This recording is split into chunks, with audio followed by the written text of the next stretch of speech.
Tracy Martin has been a full-time wheelchair user dealing with paraplegia for the past 36 years, following a life-altering car accident at the age of 18. Over the last decade, chronic pain has deepened her journey inward, leading her to explore how trauma doesn't just affect the physical body. Tracy's path has been one of profound self-discovery. Through writing, she has uncovered how trauma impacts not only the body and mind, but also the soul. Her debut novel, So Not Me, is a deeply personal work of fiction that threads together emotional truth and lived experience, while also allowing for the freedom of imagination. Tracy, you are very welcome. Thank you so much, Sharon. I'm so happy to speak with you today. And thank you for asking me to be a guest on your podcast. I'm thrilled. Well, I am so delighted. And this is your first podcast. This is your Yeah. novel going out into the world. As I said to you before we started recording, Tracy, and many times before that, I'm so proud of you. I am so excited for you. And I think sometimes when we send out our work to the world, we've surrendered, we've let it go. But of course, there's apprehension, which is all part of the course. So I congratulate you in every way. Thank you so much. I appreciate that. Thank you for your support along the way. It's been amazing. Absolutely happy to. So, Tracy, let's go back a little bit. Okay. So, if we look back to Tracy Martin and her life, Yeah. of course, as young people, we never know what the future holds for us. But what was the dreams Tracy had growing up for herself? What did she imagine she would be doing as a grown up? Yeah. I suppose I suppose when I was about 14 or I always was had a big love for animals. So I had always thought, oh, I'll do veterinary, that's my thing. And I suppose because I had quite a different upbringing in that my parents had both died by the time I was 15, and I had three sisters and a brother, older siblings. But animals, because my father died quite young, when I was very young, animals became my kind of go-to thing in a lot of ways. So I thought, okay, veterinary's my thing. Didn't really fancy the whole getting muck all over me, but I thought it's going to be, that's what my path or something in that line. Um, and then yeah, just horses. Horses, I love their energy. I love just everything around them. And then when I was the week before my 18th birthday, I was in a car accident, which I had two spinal injuries. I was found with two spinal injuries, broken six broken ribs. Lots of injuries. Um, my boyfriend at the time was killed outright, and subsequently that changed my path. It changed, it kind of shattered who I thought I was, and I think before that I was very much. I know I think as teenagers we're never quite sure who we are. We're trying to always find. Well, speaking for myself, we're trying to fit in with who we think we should fit in with, and try and be like our friends. So I had always been a big Madonna fan. So the black gloves and the black, all the yeah, really out there now. Even when I was 16, like really out there. And suddenly I found myself, in a striker frame bed with calipers in my skull and weights hanging from my neck, lying fat for about 10 or 12 weeks. Just thinking, I don't know who I am anymore. I don't see me. I don't, horrific pain. Just fear. Fear was just paralyzing, Mm. literally. And you know, I was told then, you're going to be, you're not going to be able to walk again. And of course, you're about 8 weeks pregnant, which was another, you know, just thing to kind of digest and try and, process as an 18-year-old. Um, and so obviously medication wasn't given as much because of that. And then I found myself, just lying there wondering who. Where am I? Who am I? Whose life is this? And weeks later, I lay there and I discovered that I had lost a baby. And so again, you cling on to. I found myself clinging on to things that, in order to keep going, like just in survival mode, to find a way, find any little bit of light to keep me, a spark of life in me to keep me Mm. going, because between pain and fear and, like I've said before, guilt and shame and, you know, just horrific stuff. And I look back at that 18-year-old now and I just don't know how she did it. I don't know how she survived. I don't know how she, and many people go through this type of stuff. It's not just my path, it's in different formats. But the the the intensity of all those emotions, how do you even process that when you're 18? Mm. And back then it was 89. Yes, I am that old. Yeah, and there wasn't there wasn't there was no real support psychologically, or you know what I mean. It was just kind of, it just wasn't there then. So you're left with Thoughts, your own self. feelings, everything. Just even thinking back to that, um, grief for me with that 15-year-old girl, first and foremost, losing her parents. Hmm. And even between the ages of 15 and 18, having to grow up and to be the adult before even facing into this life altering accident that leaves you being told you've lost your boyfriend, you've lost the baby that you were carrying, but that you're going to be in a wheelchair for the rest of your life. Where do you feel you had the strength to deal with all of that grief from such a young age, but also find that survival instinct, Tracy, within you? I think all of us have that, the ability to tap into that. If I were to ask myself now where I found it, I don't know. I mean, there were periods where I went into really dark, like dark nights of the soul, as they would say, in that you just thought, I don't want to be here. I don't, what is the point of this? Where can my life, because my life isn't going to be as it was, what is the point of even continuing? But and the thing of being strapped to a bed, and not able to move.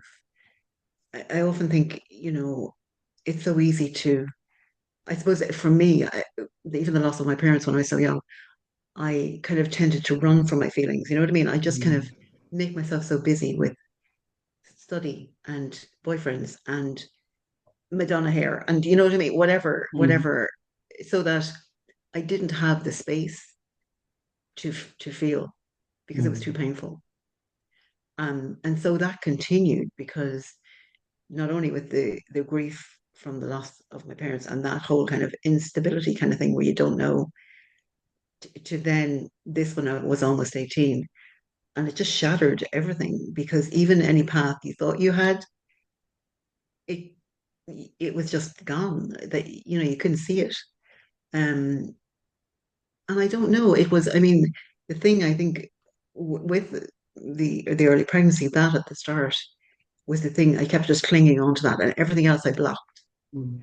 Because I felt like, okay, this is the reason why I'm still here. This is the reason. This is the reason. And then when I was told, kind of at a scan, sorry, there's nothing there now. It just, it was like the whole world, just my whole world collapsed. The little bit that I was clinging on to. Mm. So then you had to kind of try and find yourself again in the midst of that. And where did that resilience come from?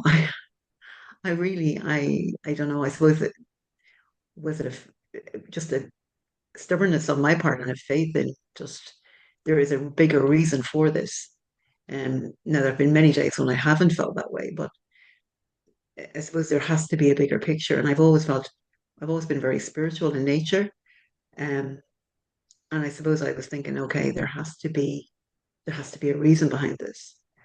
I'll never, I don't, it's not that I know what that is. Um, and I sometimes feel that this book that I'm just publishing now is part of that reason. Mm. It's not only my way of processing what went on then, which is so long ago. So, but it's also a way of maybe allowing other people to see themselves in the experiences of these fictional characters. Mm. And even though the threads of my own story are in it, it's not all of it is not my story, but it has a lot of my emotions and a lot of my energy in it Mm. because I can go back there into that 18-year-old now and say, I can feel that in my body. And that's the thing, Sharon. I think I don't remember the accident consciously, but the body remembers and the soul, you know, I can't, I don't remember that moment. I don't remember that. I woke up speaking Irish. And there again, you see where the brain, in the ability to cope, just thought, Mm. okay, what can I? Okay, we're studying for the Irish oral. Let's go there. So it's amazing how the capacity of the brain to adapt and to kind of try and survive Mm. in any way it can. And sometimes those mechanisms, although they work for some of the time, aren't the best mechanisms either. Mm. And that's what I found through my own life that some of the mechanisms which I continue to adopt in at an unconscious level haven't always been, worked out that well for me, because you're always like, fine, I'm grand. I'm not, not a bother on me, but inside you're kind of quietly, you know, drowning. Mm. And I think that a lot of people can identify with that. And I mean, people you meet on the street are in that, sometimes they're in that state, but we don't know because we just Yeah. see the superficial. The Yeah, masks. It's the masks we all wear, Tracy, at times, isn't it? To again survive through those yeah, moments, to keep yeah. going. And a lot of the times I hear people saying, but nobody really wants to know. If they ask you, how are you, Tracy? They don't want you to spill everything out on top of them because they don't They'd know run a how to mile. respond. They'd run a Yeah, mile. Sure. they don't know how to respond. And it Yeah, isn't for other people to be able to fix us or support us all the time. no, And I suppose that's where resilience has come in for you as well, that you realized that you had to learn to rely on, I suppose in a way, it's that self inquiry, isn't it, Tracy? It's kind yeah, of like, what is my purpose? Why did I go through this? Why did I lose my boyfriend, my parents, my little baby?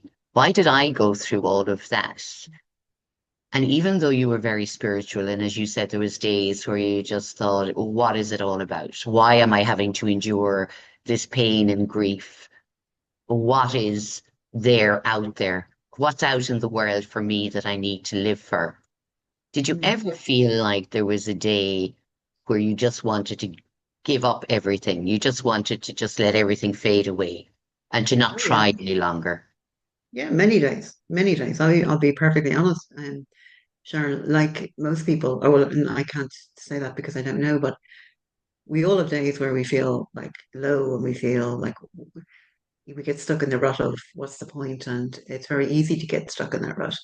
But for me, at many times, it is that thing because you're dealing with chronic pain, you're dealing with, paralysis, you're dealing with grief, you're dealing with loss, you're dealing with, I suppose, a sense of like, that why me, you know, um, it's like, what have I done to deserve this and what? And Mm. it's easy to kind of get into that and not be able to get back out of it. Um, because, they say the comparison is the thief of joy, but it's so easy to go into that mode of looking at other people and thinking, sure, they're all grand, and how come everything works out for them? And how come I get not only this, but this and this and this and that? It's like a repetitive pattern. Um, and yeah, so absolutely, there have been many days when I thought, no, not doing this anymore. don't like just too difficult. Mm. No, you know, like no sense of purpose, no sense of um will to kind of get up and continue. And yeah, absolutely, absolutely, yeah. How did you find your way to move through that? I won't say to get through it because I don't think we ever get through things. I think we move through the emotion of and the heaviness of those feelings. Mm. What was that light inside of yourself, Tracy? You know, whether it be spiritual or, you know, Yeah. something in that moment or those moments of the darkness. What was it within yourself that helped you to just move through it, to get through the next moment and through that day and through that week? I suppose I would reach out to, either a friend or I would talk to someone around it. And I think there is that spark in all of us, that kind of it, a will to continue, but it gets smothered by all of the patterns and the just the grief and the just the amount of it's like, swimming against the tide, it's like or being in quicksand, and the more you try and pull yourself out of it, the more you felt. And so each time you'd have to kind of find a way, like a core strength from within to kind of just go, okay, no, I can do this one more day. I can do, and it's about that. It's about doing it one more day. And I'm not saying that there may be lots of maybe more days than that, as with anyone, when I have those moments as well. But it is, I suppose, it's about tapping into the strength inside you, Mm. because what I've learned is that, and that there is no one who can fix me or you or anyone. It is an inside job. And that's the hard thing about it. It would be so lovely to go to someone and say, listen, here are my problems. Can you fix that for me? Mm. Um, and they just, but I've tried that and it doesn't work, because you're still left with yourself. And it's like that thing they say, no matter where you run, there you are. No Mm. matter where you go, there you are. Um, so you're still left with yourself. And so it's sitting with that and saying, well, what is this about for me? And how can I turn that pain into some type of purpose? And it's taken me a long time to do that. Mm. Um, yeah, it's been a long path, a long convoluted path, Yeah. but I would have, yeah, spiritually, um, yeah, I would have looked at, would be very into energy healing. I would be very into just, you know, believing there was a bigger purpose. Mm. I love that. And everything you say, you know, I can feel it from you. And not saying, you know, to other people, well, you know, I'm sure you went through things like this as well, because we are all individual. And I think that we have to tap into that inner strength just as you've had to do. And other people may look at you and go, oh my God, Tracy, I don't know how you could have gone through all of that. And from a very young age. And, you know, physically dealing with the challenges, but emotionally and mentally like how hard that is for an Mm. 18-year-old, you know, and again, being given the news, you know, you'll never walk again. If you go back to that 18-year-old now and you see her strapped to the bed and she had to stay there for so many weeks. Yeah. And then what happens after that? What happens to that 18-year-old then when she's told, okay, this is going to be your life now, Tracy? I think a part of that 18-year-old shuts down and doesn't want to accept it. I think it's like any, like the process of grief and with anything, in that you go through all of that bargaining and anger and resentment and, all of the steps, and you Mm. come back and forward and back and forward. And as an 18-year-old, you know, it's hard to have the emotional maturity to do that. Um, and to even And I mean, that's 36 years ago. So even there wasn't as much knowledge around all of this. I mean, now there are more supports. But back then it was just, there just wasn't.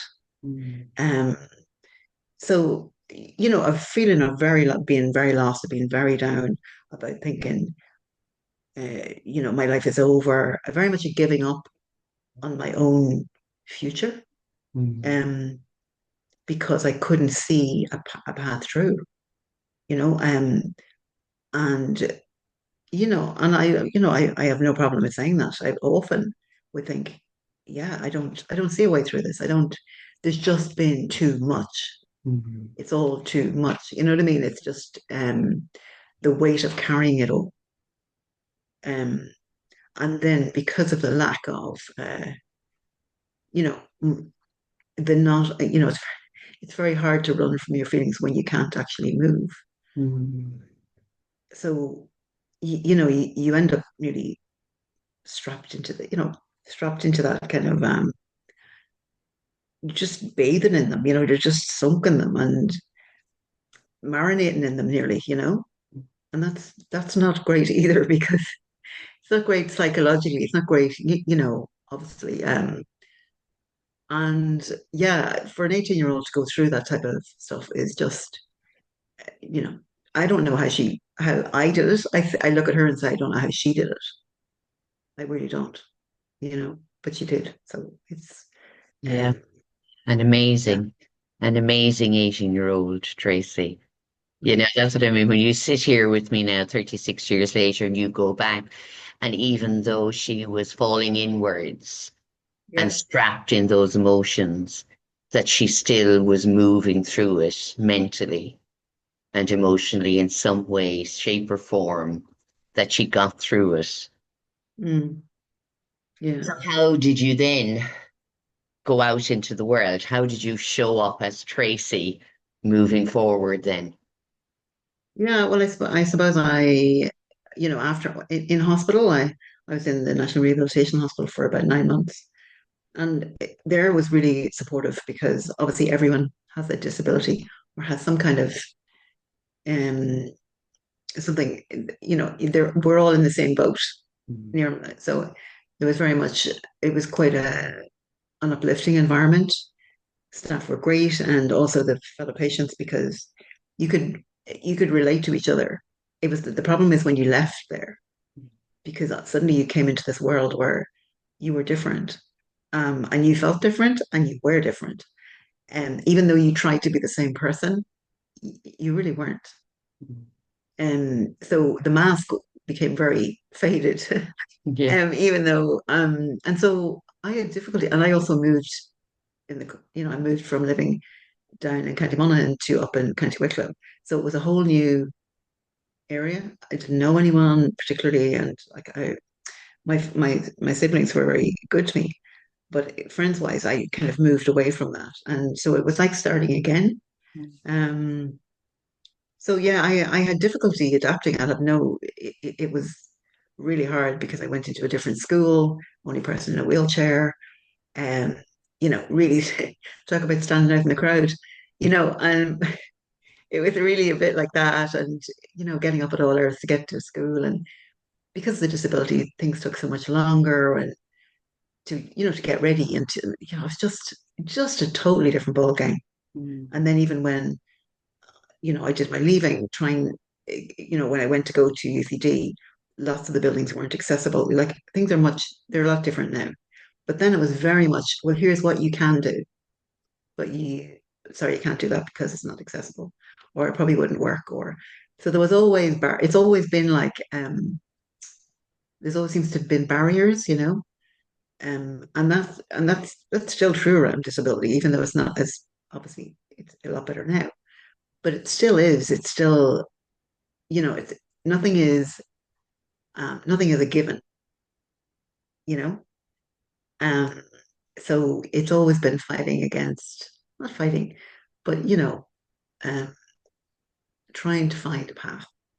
Yeah. And yeah, yeah, And even when you say that, physically moving through the world and up against the barriers, and having a disability, that I'm sure there is many people that will say, absolutely, Tracy, we can't do everything that we want to do. We have to plan ahead for it. But what I love is like it's finding that path for ourselves, even though there's lots of barriers. And my God, your 18-year-old had lots of barriers placed in front of her.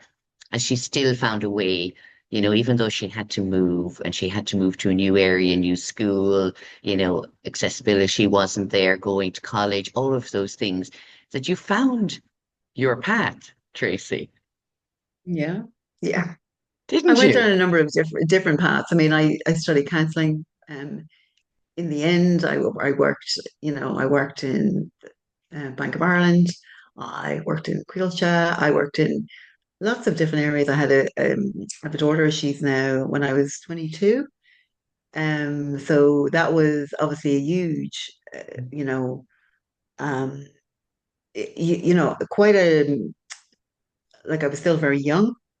Also a very daunting experience, but very, um, and at the time, no one knew much about pregnancy with paraplegia. And it's a long time ago. And the fear of how if things would be okay, and so that was huge as well. Everything about it, and also bringing up a daughter when you're paralyzed from the chest down is Mm, a little bit challenging in that, you just have to find different ways to adapt.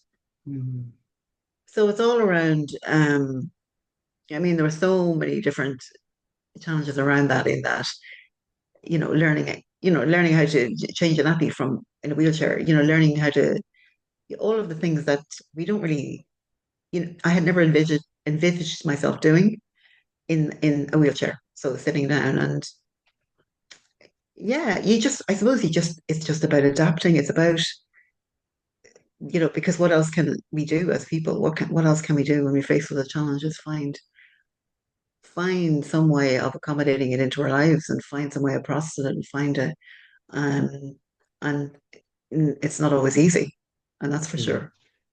And I love that word. I've just written it down because I think that's what you are testimony to, and many people that have come through life altering changes in their lives is adapting to the unplanned changes that take place in all our lives, and adapting emotionally, adapting mentally, adapting physically, and adapting spiritually to, this is my new way of living for now. And you've had to do that throughout many years of your own life, Yeah. and that you found a way to adapt yourself into whatever life was giving you in that moment. And even Yeah. becoming a mother, you know, you adapted to that. So when people look at you in a wheelchair and go, oh my God, it must be awful hard, Tracy, but they don't see the strength of your character and the strength of that adapting to life and your resilience that I I can think see in you so clearly. And I don't see someone in a wheelchair. I see a woman that is strong and resilient and creative and has been shining her light without realizing her light has been shining over her for so long to keep guiding her on her path.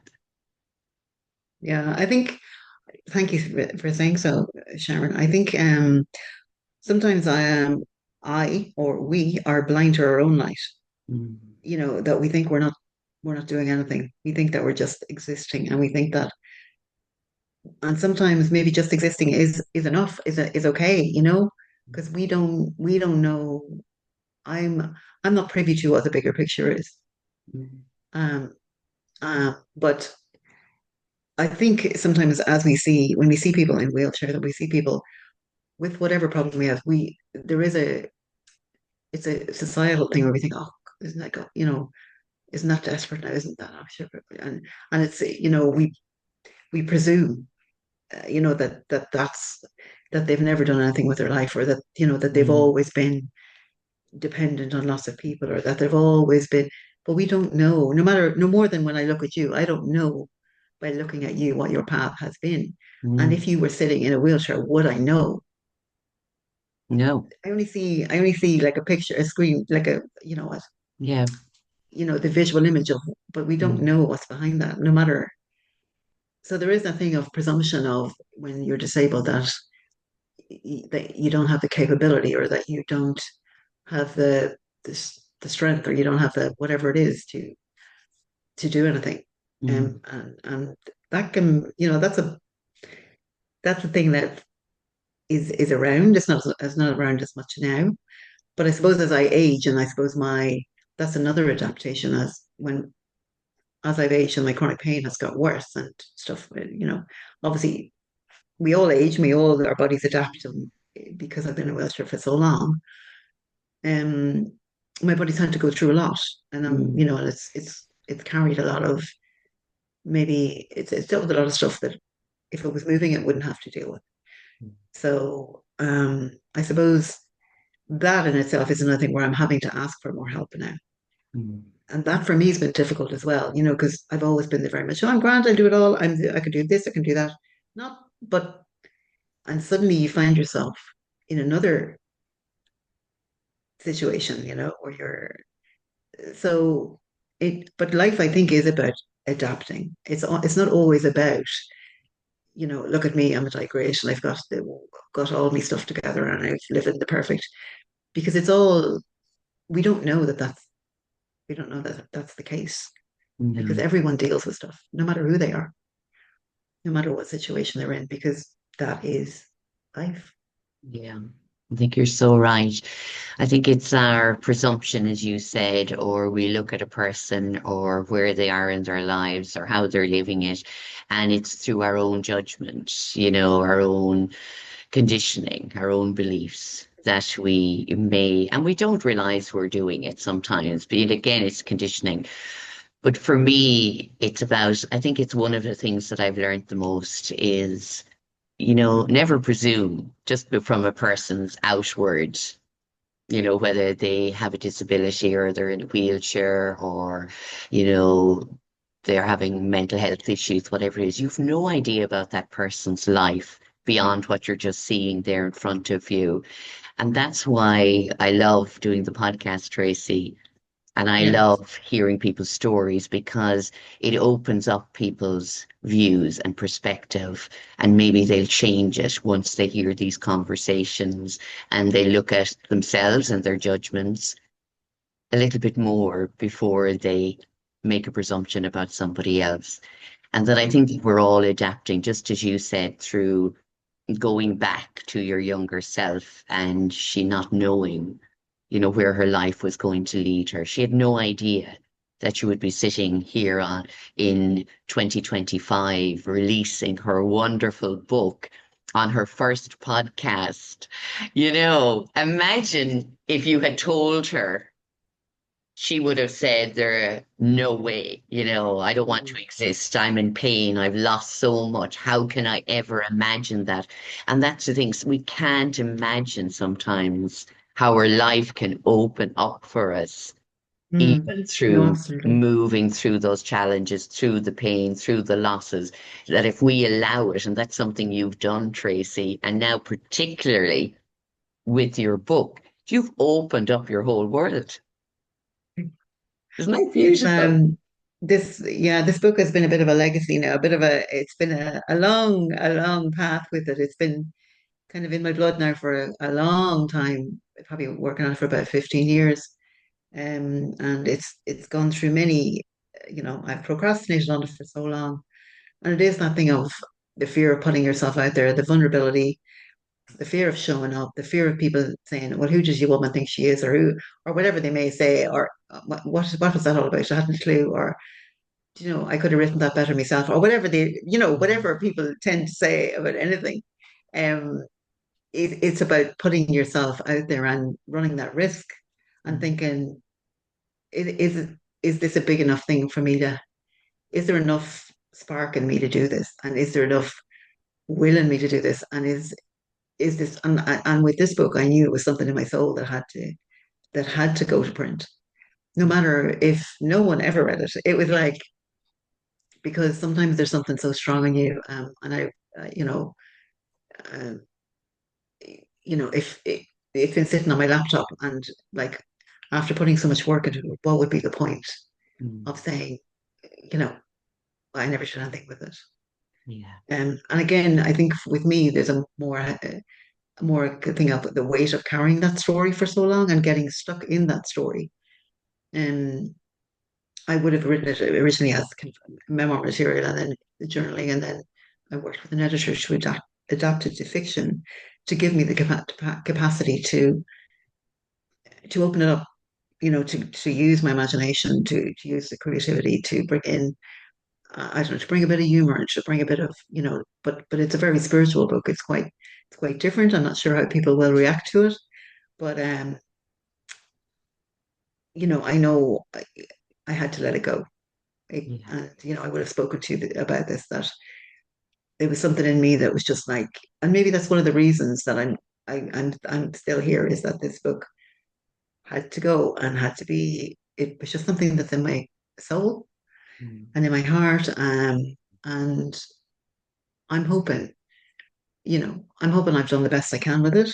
I'm hoping it's, yeah, I'm, as I say, apprehensive, but I'm also, there's a kind of it's given me a bit of a lift in I just posted it on social media about launching it a few days ago, and while at the same time I was like nearly, in trepidation of doing that, there also was a lift in a lift in my heart.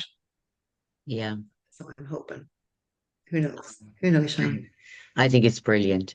And I think the fact that this story has been living in your blood, as you said, for many years and sitting in your laptop, and that you went even to the trouble of contacting an editor to, turn it around into fiction. But there's still, as you said, it's threads of your emotions, your life experiences that are woven into it. And that in releasing it, you're letting part of that go and Yeah. out there into everyone else's lives. And for me, I think when we do that after we write, it is that fear of, what do people think, or will they get it? I think we have to let that go because, and again, only from my own personal experience, Tracy, when I did my first book and I put it out there, half of me went, oh, why did I do that?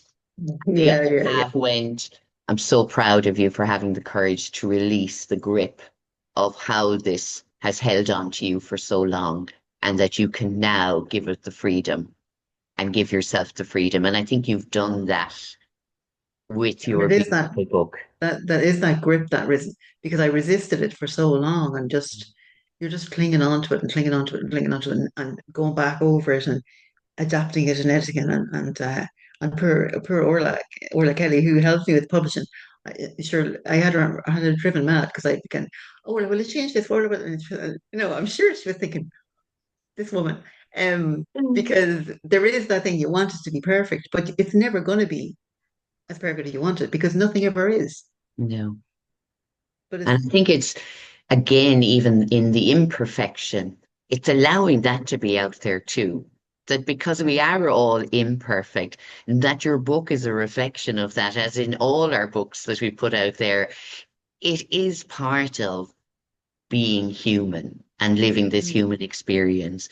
But that you said that yourself, there was a deeper calling in your soul that allowed you to write those words, to put it out there, and to have the courage to share your story yeah, with your yeah, fictional characters that have threads of your life through it. We'll just give a little into the book because I am, as I said, I'm so excited. I sometimes can't sit on the chair properly when I'm excited for others.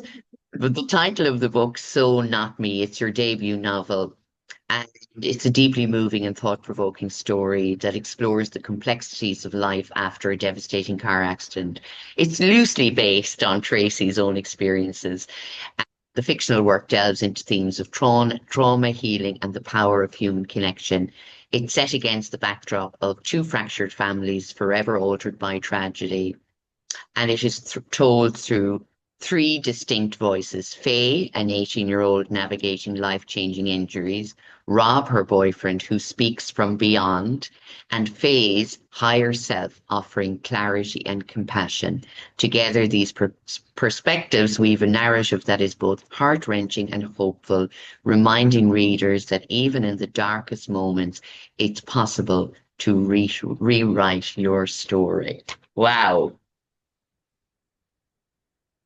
yeah.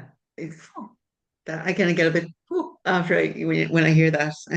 It's been so long in the writing and in the making and in the pipeline that when you hear it, someone saying it, it becomes quite, yeah, yeah. Powerful. It's kind of surreal to Yeah. to to feel that it's at this point when I've gone round and round and round with it for so long. But yeah, it is different because it is told from three different perspectives, and um, yeah, it's a little bit challenging, it's right, and a little bit challenging to put out there because it's not the norm, but it is about the relationship between this young couple after even after he passes over, and his wish for her, to help and to the connection and how that connection develops and how she grows through that. And it is a little bit in her about letting go. I think one of the lines is sometimes the hardest thing is to let go of Mm. that person that is gone, but you're still, even though there's still a connection, in some ways, they're not physically here, Yeah. even though they're never far away. I Yeah. think the veil between this life and the next is very thin. And I think people Absolutely. are always, we get signs all of the time. Mm. And that's one of the lovely things I think as well that your book is going to bring to many people that have lost, loved ones. That again, that physical loss, isn't it? That grief of someone that we love or has been in our lives is so hard and we're all going to go through it. But even reading your book, that they'll go, wow, yeah, I still have that connection. They are still around me in some way. And it opens up that doorway for them, maybe to heal or to accept.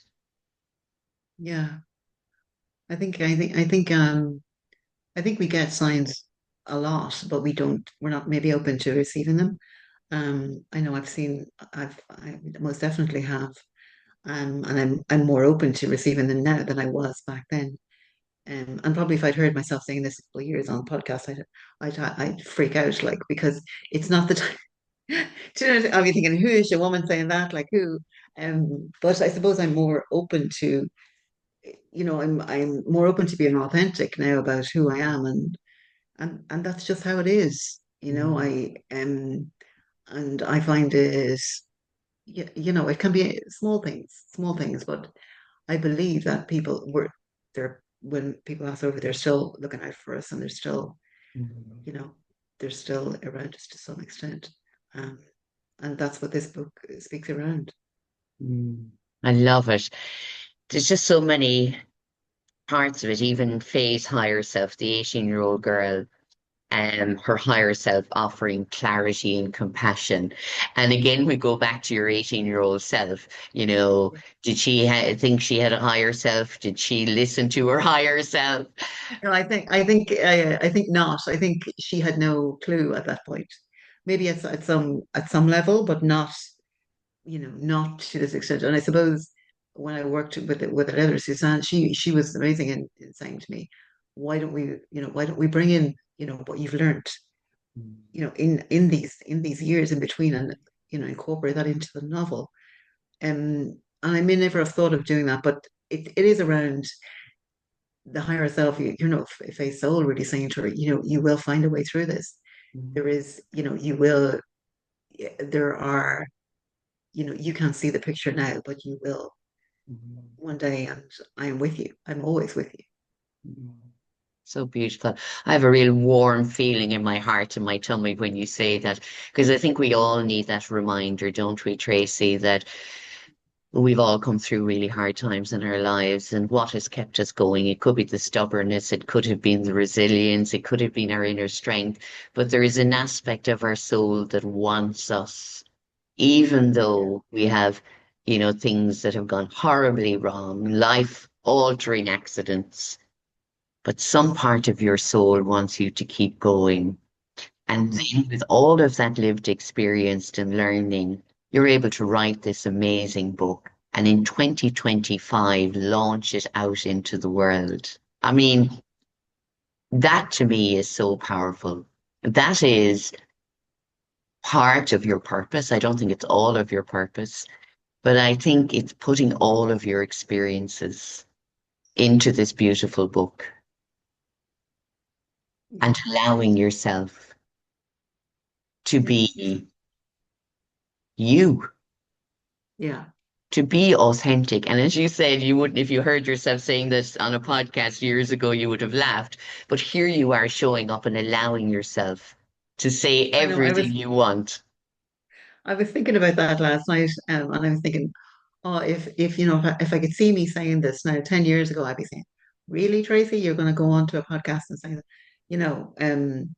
But now it's kind of like it's just letting go and just saying, "Look, this is how I am," and you know, I think a lot more people feel this way now, and maybe are open to it now than maybe years ago. Um, and maybe just the time is right for me to say it and do it and Yeah. just show up and then whatever people want to make it that, then that's, you know, I can't change that.